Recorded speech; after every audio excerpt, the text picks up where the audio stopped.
शिवाला music present माँ दहला रिकॉर्डिंग स्टूडियो डीजे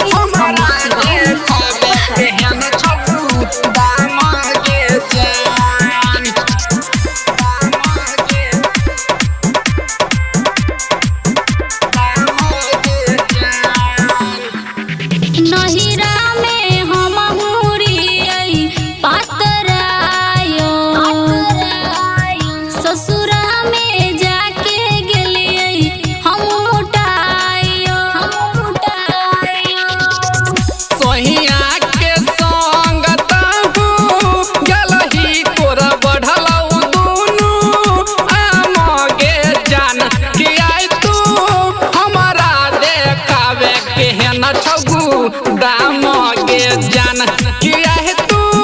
हमारा देखावे के है न छगु दाम के जान डीजे दाम के जान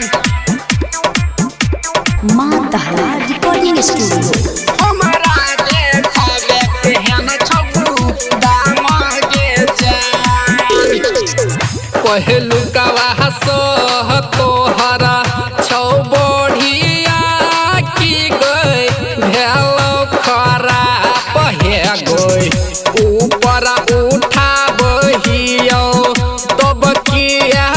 छी छौड़ी पकड़ के झाप हे गई पकड़ के झाप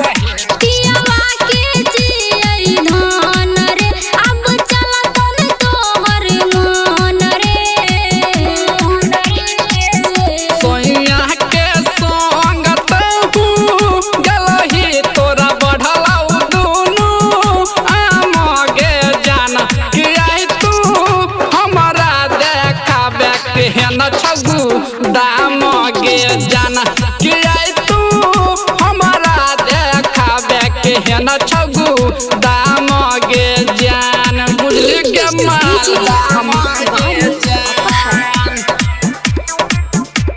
माँ दहला रिकॉर्डिंग स्टूडियो हमारा देखावे के है न छगु दाम गे जान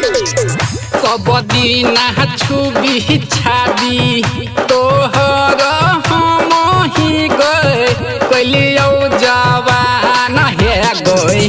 अब किया करई छही सुने न गे छौदी यतना गुमान हे गए यतना गुमान हे गए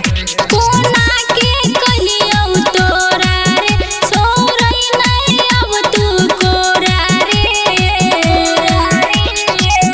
सोइया के संग गलही बढ़लो तोहर दुनू आम गे जान किया तू